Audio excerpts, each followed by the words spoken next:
Atenas, Grecia. Una ciudad que bulle con el comercio y la cultura. También es una ciudad de fe griega ortodoxa, parte del gran brazo occidental del cristianismo.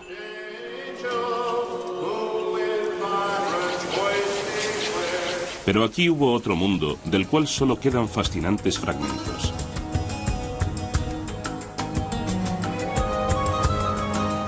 Aquellos que se aproximan al pasado van en busca de un mundo que era igualmente bullicioso, igualmente piadoso.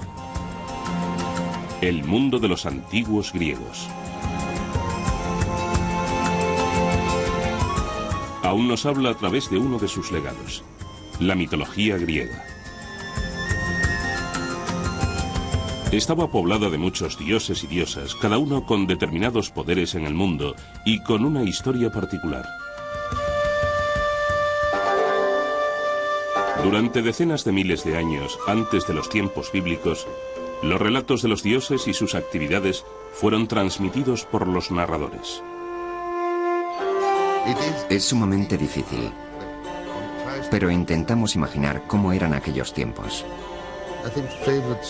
Si hago memoria, creo que mis historias favoritas sobre los dioses, las que más me hicieron pensar y más me impresionaron, fueron la de cómo Atenea nació de un dolor de cabeza de Zeus,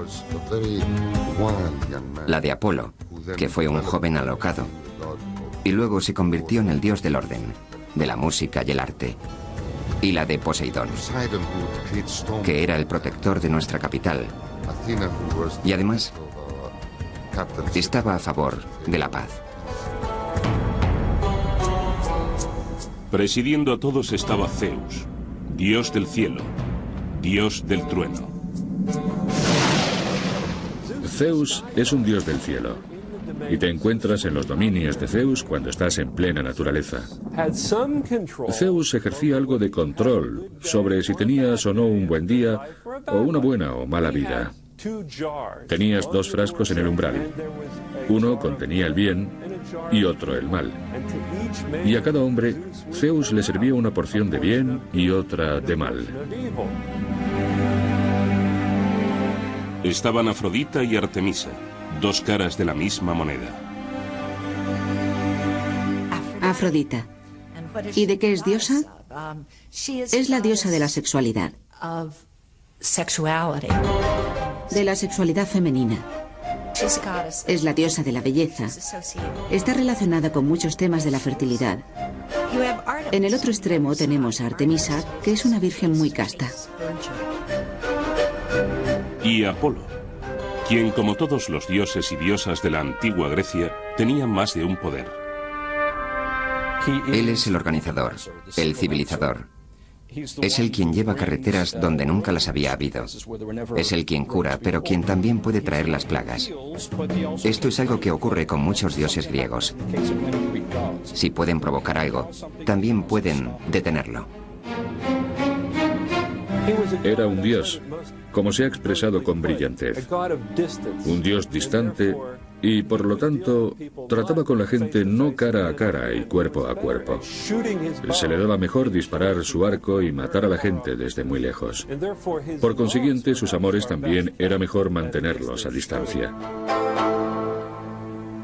Estos dioses y diosas evolucionaron conforme los antiguos griegos intentaban encontrar sentido, y tal vez fue en un mundo que con frecuencia suponía un desafío. Sus historias fueron adornadas y alteradas con el tiempo a medida que distintas civilizaciones entraron en contacto con la antigua Grecia. Grecia ha estado habitada desde aproximadamente el año 700 a.C. Y hubo invasiones de pueblos de Oriente Medio y del norte. Y cada invasión no condujo a que hubiera otro grupo de divinidades, sino a más estratos de divinidades añadidos a las ya existentes. De modo que los dioses griegos son una amalgama de múltiples culturas, sobre todo de culturas de Oriente Medio. Los dioses griegos tenían tal diversidad que no se parecen a ninguno de los muchos otros dioses de la cuenca del Mediterráneo. porque incorporaron elementos de los muchos pueblos que les rodeaban y no se corresponden claramente con los de sus religiones, digamos de la celta o la italiana. Estos relatos se transmitieron oralmente, pero en algún momento, en torno al año 750 a.C., fueron recopilados, organizados y escritos. Aunque los estudiosos discuten si uno o varios autores participaron en ese esfuerzo, la opinión generalizada es que fue obra de uno, Homero. Que sepamos, la auténtica cristalización de la mitología griega tuvo lugar hacia los tiempos de Homero, en el año 750 a.C. Y con Homero encontramos la creación de la mitología griega y la de los dioses. Homero le dio sus dioses a los griegos. Él les dio, de hecho, lo más parecido a una Biblia que tuvieron los griegos. En el principio, nos dice Homero, estaba Océano, un espíritu con forma de un gran río circular e interminable que desembocaba en sí mismo. También había otra presencia, Tetis, a veces llamada la primera madre. Cuando finalmente se unieron, iniciaron la estirpe que con el tiempo produjo los dioses y diosas de los antiguos griegos. Unos 50 años después de Homero, el poeta Hesíodo escribió la Teogonía, en la que también describe la creación de los dioses. Pero según Hesíodo, el mundo empezó de otro modo. Primero existió una presencia sobrenatural llamada caos, con lo que Hesíodo quiere decir el vacío, no el desorden. Érase una vez el caos. Y tras el caos existió una diosa llamada Gea, la tierra. Y Gea se acostó, se casó y se unió a Urano, el cielo. Sin embargo, Urano no quería tener hijos. Se sentía amenazado por ellos e impidió que nacieran. Gea conspiró con Cronos, uno de sus hijos nonatos, quien castró a su padre, suponemos que desde el vientre de su madre.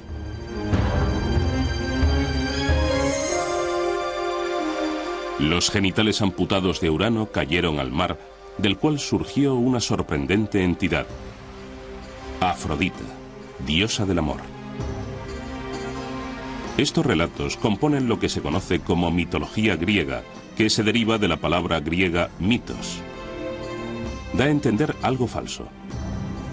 Pero para los antiguos griegos, estos relatos eran una cuestión de fe. ¿Por qué el mundo funciona de la forma que lo hace? Curiosamente, el amor y la guerra, o la violencia y el sexo, están profundamente ligados en la mitología griega.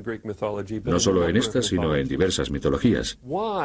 ¿Por qué están conectadas estas dos cosas?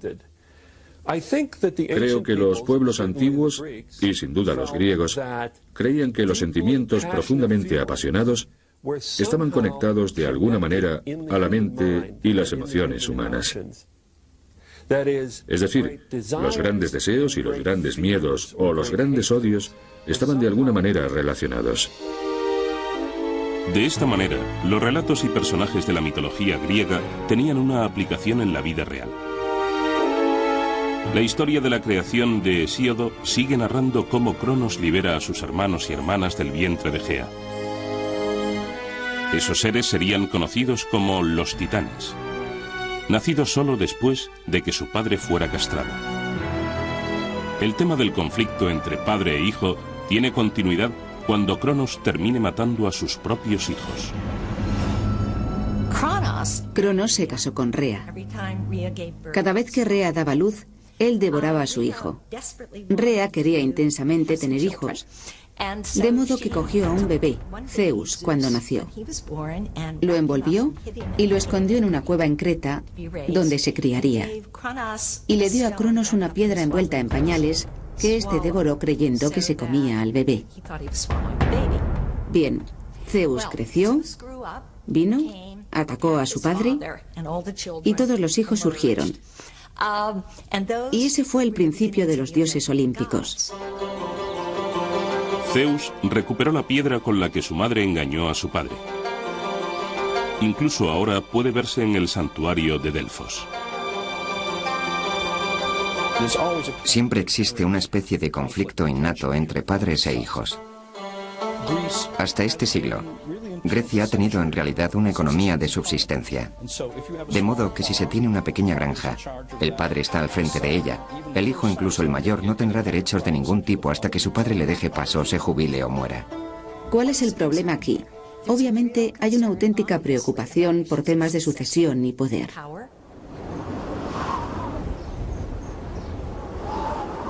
Una vez que Zeus salva a sus hermanos y hermanas de su padre, toman el monte Olimpo. Desde ese bastión luchan por el control del mundo contra su padre, sus tíos y tías, que eran todos titanes. Finalmente, los dioses y diosas del Olimpo se impusieron. Reconocieron a Zeus, que también es dios del cielo, como su rey. Pero los seres humanos aún tienen que hacer su aparición. A continuación, la excitante e inquietante llegada de la humanidad al mundo.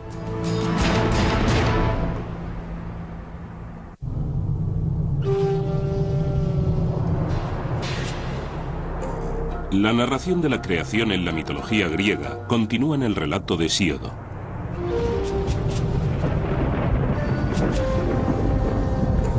Generaciones de dioses continúan luchando unos contra otros antes de la llegada de la humanidad al cosmos. Creo que dice algo muy interesante de una cultura. Si ésta considera como momentos de formación tanto los de conflicto como los de producción unificada, de producción pacífica. Cada vez que estudio o enseño un curso que trata de la mitología griega, no deja de abrumarme lo persistentes que son esos conflictos. Tras triunfar sobre los titanes, el gran dios Zeus se casa con Metis, una titán, y por lo tanto, su tía. Con el tiempo, tienen una hija que nace totalmente desarrollada y armada de su cabeza. Es Atenea, la diosa de los guerreros.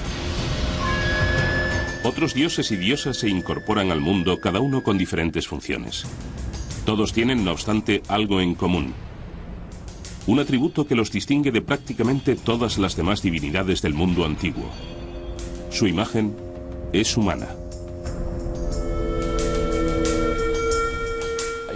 Si pensamos en la religión egipcia, con sus dioses que poseen cabezas de animales o cuerpos de diversos animales, o en las religiones acadias, mesopotámicas o hititas, en la que vemos a divinidades asociadas con leones y otros animales feroces. La decisión de los griegos de representar de alguna manera a sus dioses como griegos es una auténtica innovación. No estamos del todo seguros de dónde procede. Cuando pensamos en la divinidad, hablamos de lo desconocido. Y solo se puede hablar de lo desconocido en términos de lo desconocido. En la Biblia hebrea, en el Génesis, dice que Dios bajó a la tierra y anduvo en el jardín del Edén por la tarde cuando hacía fresco. Es casi imposible hablar de divinidades sin hacer algo así. Xenófanes dijo que si los caballos pudieran dibujar, dibujarían sus dioses como caballos. En la narración de Homero, no es hasta que los dioses y diosas se instalan en el monte Olimpo cuando empieza a desarrollarse la historia de los seres humanos. Los relatos judeocristianos del principio del mundo culminan en la creación del hombre por Dios, al que se le da el dominio sobre todas las demás criaturas en la tierra. Sin embargo, los antiguos griegos creen que el nacimiento de los humanos reviste poca importancia para el cosmos. Aunque los griegos tenían un universo centrado en los humanos, su visión del hombre fue casi una idea de último momento. Era una criatura insignificante en el universo, algo ciertamente menor que los dioses. Luego, la creación de los humanos tenía que ocupar un segundo o tercer lugar en el mundo griego del cosmos y las deidades olímpicas. ¿Por qué se le dio a la creación del hombre un papel tan pequeño en la creación del universo? Podría deberse a que los griegos dieron por sentado que los humanos siempre habían existido, que los seres humanos eran en efecto tan importantes que nunca hubo una etapa en la que no existieran. Esto no deja de ser aún un misterio. Me gusta pensar que el mito griego refleja una cierta comprensión del lugar de los humanos en el mundo, que no son el centro de las cosas, que hay toda una profusión de cosas en el mundo creado en las que los humanos tienen que encajar. Esto supone un gran contraste con un buen número de culturas y sistemas de creencias. Igual que con el inicio de los dioses, la mitología griega contiene distintos relatos de la creación del hombre. En ninguno de ellos los inicios de la humanidad son prometedores. Vivíamos como hormigas en el suelo y no sabíamos leer ni conocíamos las estaciones del año, ni el clima, ni podíamos pensar ni oír. No éramos más que gusanos despreciables. En la versión de Homero de la creación de los humanos, el dios Prometeo crea al primer hombre de barro y le infunde vida. En el relato de Hesíodo, Zeus crea razas sucesivas de hombres, de oro, plata, bronce y hierro. Parece que cada raza simbolizaba distintos aspectos de la condición humana. La primera raza de hombres está hecha de oro. Su vida es fácil, sus cosechas son abundantes. Literalmente festejaban con los dioses. En el principio hubo una era de oro, y la gente vivía en la tierra, y sus cultivos crecían por sí solos, y todo el mundo era bueno y justo. Toda esa gente simplemente desapareció al cabo de un tiempo. La raza de oro parece haber vivido una historia perfecta, por lo visto, en un paraíso. Y sin embargo, esta raza desaparece sin explicación. En el relato bíblico del paraíso, las penurias de la vida se ven como resultado de la caída en desgracia de Adán y Eva en el jardín del Edén. Para la desaparición de la raza de oro de la mitología griega no hay tal explicación. El motivo de su destino sigue siendo un misterio. El sistema griego en el que los humanos y su creación no son tema de preocupación difiere mucho de lo que se encuentra en el Génesis, donde tenemos toda esa atención en la creación del primer hombre. Claro está, en el Génesis está relacionada con lo que sigue, con qué pasó después de que la primera pareja desobedeciera a Dios. En los mitos griegos, desobedecer a los dioses no es un problema tan grande como en el Génesis. Entonces, ¿por qué Hesíodo no tiene una respuesta? ¿O por qué no nos da una respuesta a por qué la raza de oro desapareció? Teniendo el mito judeocristiano de la expulsión del jardín del Edén, porque evidentemente eso fue culpa de Adán y Eva. Lo que esto significa es que no hay una buena explicación a por qué el mundo es tan difícil ahora, a por qué los humanos tienen tantos problemas. Cuando la raza de oro se extingue, Zeus crea a los hombres de plata. Pero esa raza no es muy evolucionada. Los hombres de la Edad de Plata fueron bebés mucho tiempo y luego tuvieron un corto periodo de madurez para después sufrir una vejez espantosa y desaparecer bajo tierra. Eran más arrogantes y no adoraban a sus dioses lo suficiente. A continuación llegaron los hombres de bronce, que se exterminaron a sí mismos en constantes guerras. Finalmente apareció la raza de hombres que viven hoy día. De ellos se dice que son hombres de hierro. Así que, en esencia, la historia de la degeneración se ha trasladado a la era actual, donde muestra un equilibrio entre las diversas visiones de las cosas importantes de la vida para los griegos. A saber, su actitud hacia los dioses y hacia la guerra y hacia luchar por su ciudad-estado y sobre cómo congeniar o no los unos con los otros.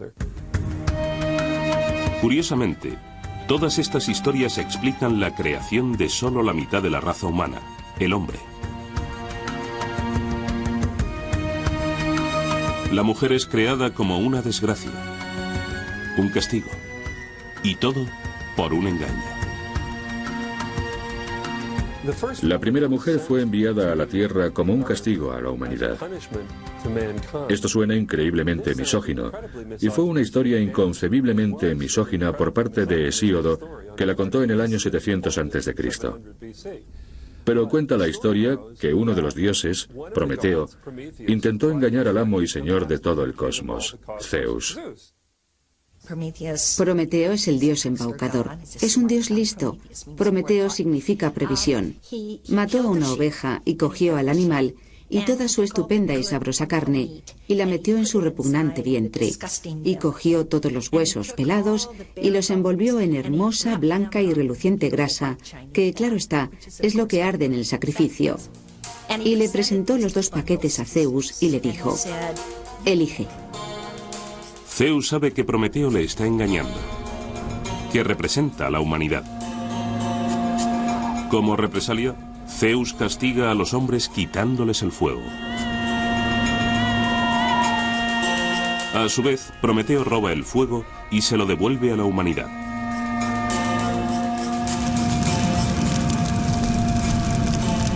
Y por robar y devolverle al hombre el regalo del fuego, fue castigado indirectamente por hacer que se creara una mujer que le fue entregada a los seres humanos.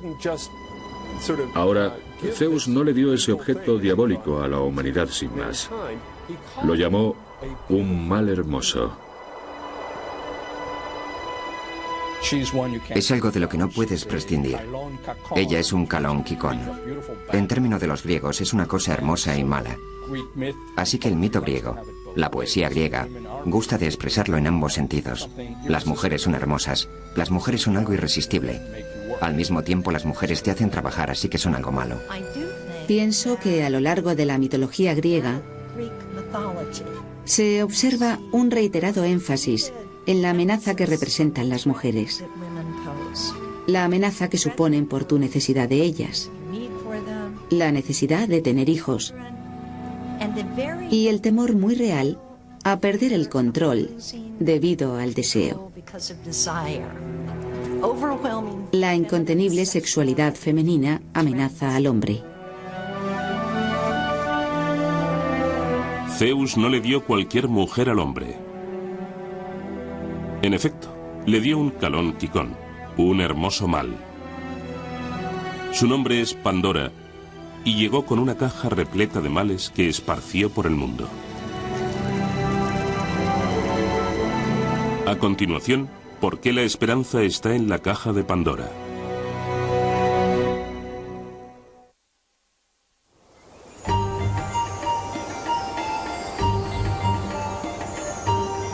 La primera mujer en la mitología griega es Pandora, y su historia recuerda la de Eva y el fruto prohibido en el jardín del Edén. Se le entrega una caja y se le dice que no la abra, pero Pandora lo hace. Y todos los males del mundo son liberados. La enfermedad, el dolor, el sufrimiento, las plagas. Demasiado tarde cierra la caja dejando solo una cosa, la esperanza. ¿Pero qué hace la esperanza en la caja llena de males de Pandora? La esperanza está ahí como un mal, lo cual creo que es fascinante.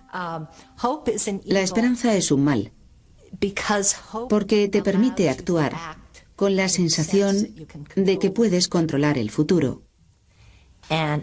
Y en Hesíodo eso es muy peligroso. No puedes controlar el futuro, y hacerlo es obrar engañado. ¿Es la esperanza algo bueno o malo? A los griegos les gustaban este tipo de dilemas porque la esperanza puede ser buena o puede ser mala. De modo que fue dejada con ambigüedad en la caja para que los humanos la usaran o la evitaran. Pandora es quizá el más importante, pero sin duda no el único ejemplo de mujeres que son el origen del mal en la mitología griega. Algunos estudiosos encuentran un significado más profundo a este menosprecio a las mujeres y señalan a Afrodita, la diosa del amor. Si miramos a los mitos de Afrodita, que es lo más hermoso y sexualmente deseable que pueda haber, los hombres la temen. Vio a un hombre, un ser humano, Anquises, en una colina a las afueras de Troya y quiere acostarse con él. Se aproxima y él le dice: eres demasiado hermosa para ser humana. Tienes que ser una diosa y no quiero acostarme contigo. Y ella le responde: no, solo soy una doncella de los alrededores. De modo que se acuestan y cuando él despierta, ella ya ha adoptado su personalidad de diosa y él se aterra. Le aterra que vaya a ser castrado, que vaya a perder toda su fuerza. En contraste, los antiguos griegos creían que Atenea, una diosa sin papel sexual, era una gran fuerza del bien. Atenea es la protectora. Atenea es la divinidad guerrera que encabeza la guerra de defensa justa. Ella es la diosa de la ciudad y, en muchos sentidos, la divinidad más importante que tienen los atenienses. Y eso puede ser válido para muchas otras ciudades donde existe una acrópolis con un templo de Atenea en la cima. Por lo tanto, el mundo de los dioses y diosas griegos no es simplemente una colección pintoresca de relatos, sino una ventana a una civilización antigua, a sus ideas y a sus valores. El tipo de pensamiento indirecto que se observa en los mitos, el tipo de narraciones que saltan de un sitio al otro, que introduce criaturas extrañas, se parecen mucho a los sueños.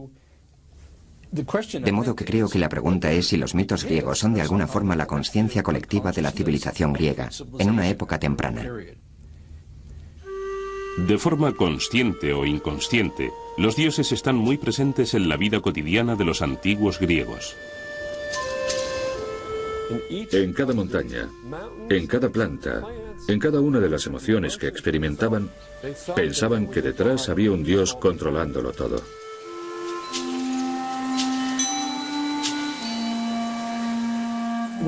Una de las cosas atractivas y singulares de la religión griega, desde el principio, es su receptividad al entorno. Por ejemplo, hay ninfas que viven en lugares húmedos, ninfas de los árboles. Hay un reconocimiento de que los ríos son una especie de fuerza religiosa. De esta forma, la religión griega tiene una cierta relación con la ecología moderna. Un reconocimiento de que hay lugares concretos que tienen un valor. Una especie de cualidad divina. Una cualidad sagrada. Los griegos tenían términos concretos para sagrado. De hecho, tenían varios términos para sagrado. Uno de ellos es Iros. Iros significa que pertenece a los dioses. En realidad, la palabra griega para religión es Tagira, las cosas sagradas. De manera que las historias en la mitología griega se usan para explicar un mundo a menudo difícil y aleatorio.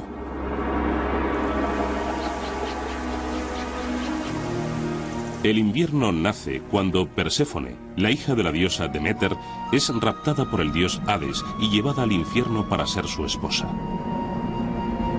Deméter estaba terriblemente alterada por haber perdido a su hija y empezó a recorrer el mundo en su busca. No pudo encontrarla. Lloró, gimió, los cultivos no crecieron y por lo tanto los dioses no recibían suficientes sacrificios. Algunos dioses acudieron a Zeus y le dijeron: tienes que hacer que Perséfone vuelva con su madre, que ésta haga crecer los cultivos para que recibamos nuestros sacrificios y la gente no muera. Al final, a Perséfone se le permite volver con su madre, pero con una condición. Cada año, Perséfone tiene que pasar 3 meses con Hades. Es durante ese periodo que su madre Deméter, la diosa de la agricultura, está inconsolable, y de ahí que cada año los campos estén yermos durante el frío invierno. De ese modo, las grandes penurias de la vida eran explicadas. Las dificultades personales, sin embargo, a menudo se explicaban como producto de alguna ofensa a los dioses. Aquellos que ofendieran a los dioses eran castigados, no por una autoridad terrestre, sino por los propios dioses.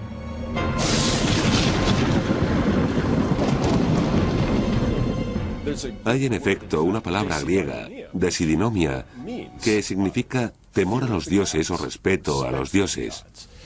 Y esto era algo positivo. La vida se consideraba algo bastante precario y era preciso hacer todo lo posible para poner a los poderes que existieran de tu parte para mantenerte a salvo. Muchos vivían apenas a una sequía de distancia del hambre. Y no se puede jugar con un mundo así. Una de las cosas que me encantan de los mitos griegos es que nunca dejan salir a nadie del atolladero. Nunca dicen que tal cosa pasó porque los dioses hicieron que pasara. Es culpa nuestra si no somos capaces de entender el porqué. Es en cierto modo un mundo difícil en el que vivir. En un mundo difícil, la gente con frecuencia busca un héroe. Alguien que les traiga la liberación de una vida aparentemente llena de adversidades.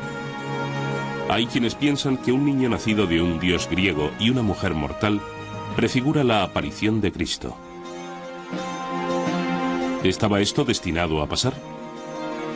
A continuación, dos de las mayores figuras de la mitología griega y cómo esclarecieron la idea de los antiguos griegos del destino contra el libre albedrío.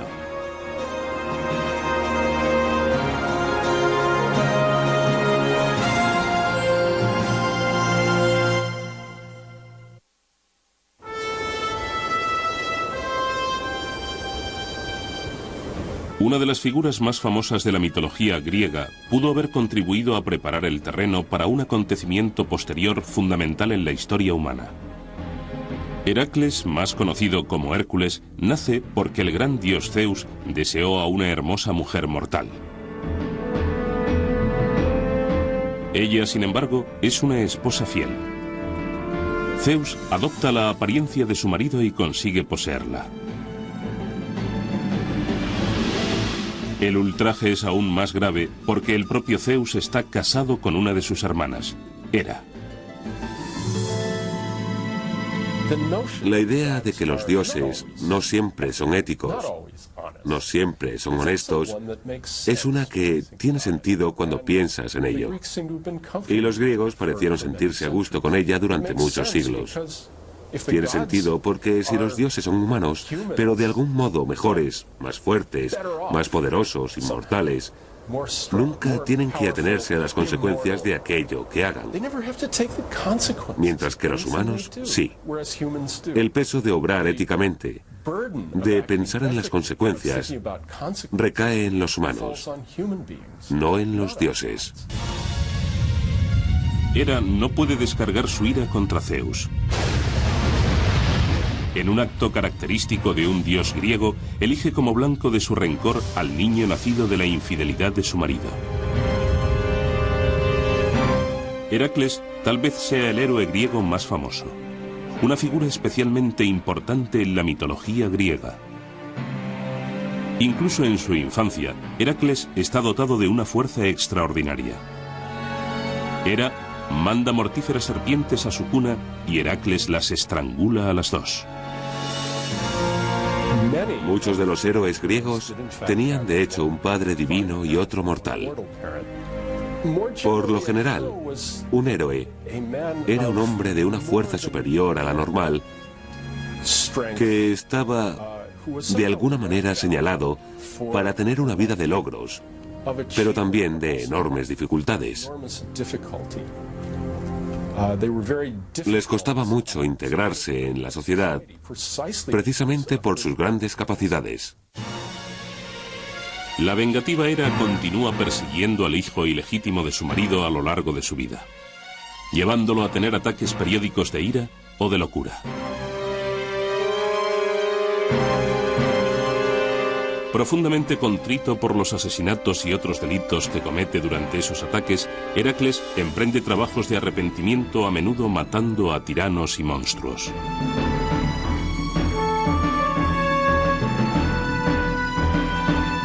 Al final de su vida, a Heracles le es concedida la inmortalidad y llevado por su padre, Zeus, a vivir con él en el monte Olimpo.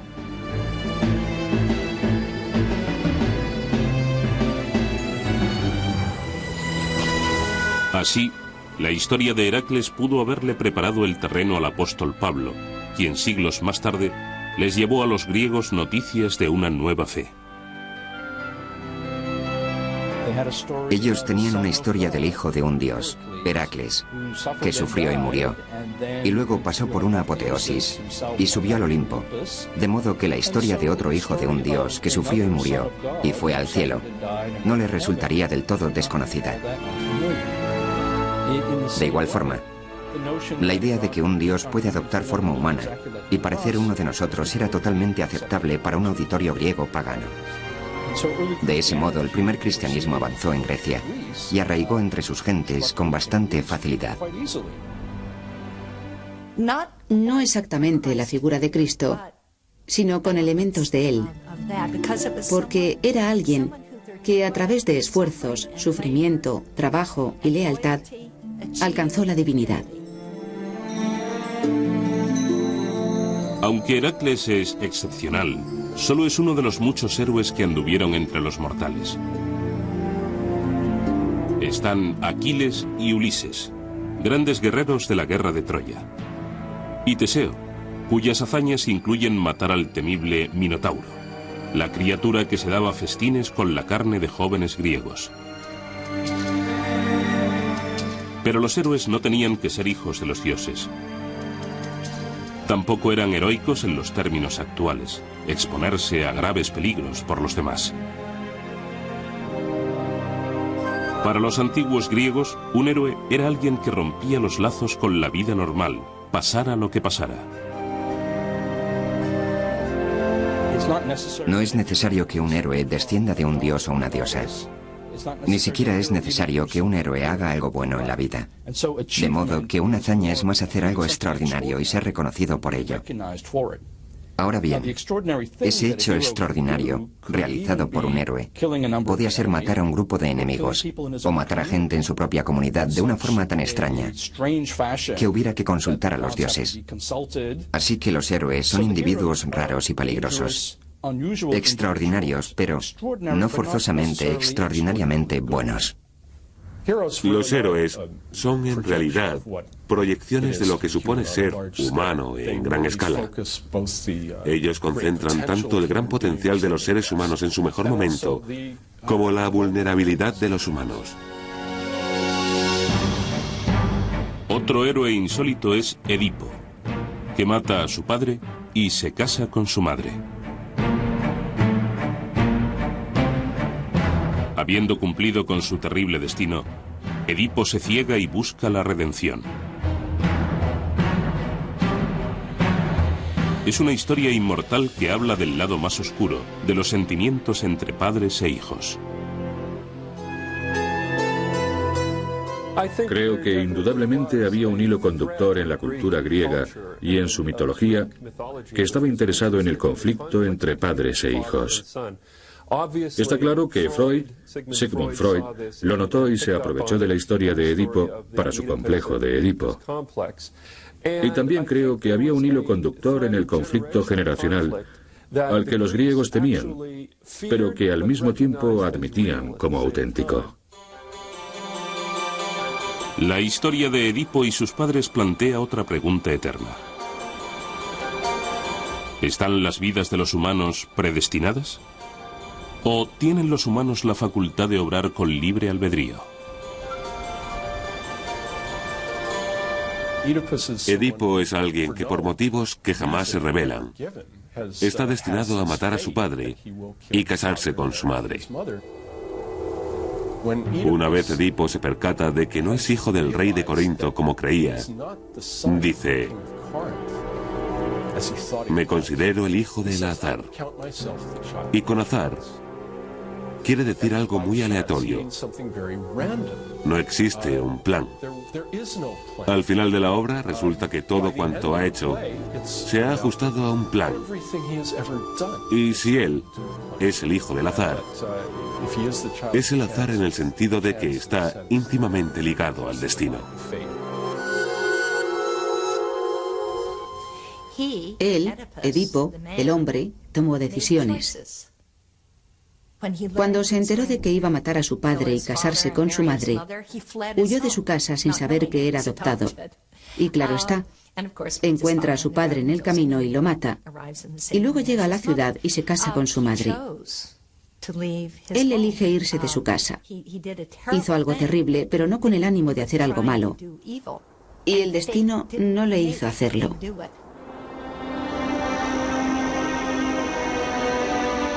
El problema del destino de una persona contra el papel del libre albedrío era de tal importancia para los antiguos griegos que personificaron al destino en la forma de 3 diosas.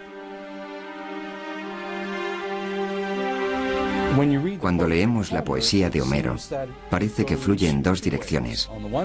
Por un lado, las Parcas son 3 mujeres: Cloto, Láquesis y Atropos. Sus nombres significan la tejedora, la controladora, y no hay vuelta atrás. Ellas tejen un hilo para la vida de cada persona, cuando nace, y determinan cuándo la vida de esa persona tendrá fin. Por otro lado, vemos en la poesía de Homero que el destino es un poder superior a los dioses. Los dioses se inclinan ante el destino en varias ocasiones. Podemos mirar la historia de Edipo y hablar del destino. ¿Estaba predestinado a matar a su padre y casarse con su madre? Sí. ¿Qué significa eso? ¿Supone eso que no tenía libre albedrío? No, no significa eso, significa que eso era lo que iba a pasar. Los griegos tenían una visión muy compleja de cómo funcionaba el mundo. Por un lado, los dioses controlaban muchos de los actos de los seres humanos o tenían un efecto sobre ellos. Pero, sin embargo, los humanos también podían controlar sus propios destinos individuales y muchas veces tener la última palabra. De modo que existe una curiosa relación entre lo que controlan los dioses y lo que controlan los humanos. Y sabéis que esa ambigüedad les encantaba. De ese modo, los antiguos griegos aceptaron el hecho de que no había garantías en la vida. Algunas de sus preocupaciones parecen inquietantemente familiares hoy en día. Esa conciencia que tienen los griegos de que no se pueden tener demasiadas generaciones a la vez en el mundo está incluso expresada en un mito. El mito del comienzo de la guerra de Troya, que dice que la tierra estaba cargada con demasiadas personas y clamó a Zeus que la liberara de esa carga. De manera que Zeus inventó la guerra de Troya para deshacerse de mucha gente. En el próximo programa, los defectos y puntos débiles de las divinidades griegas y por qué unos dioses imperfectos eran perfectamente comprensibles para los antiguos griegos.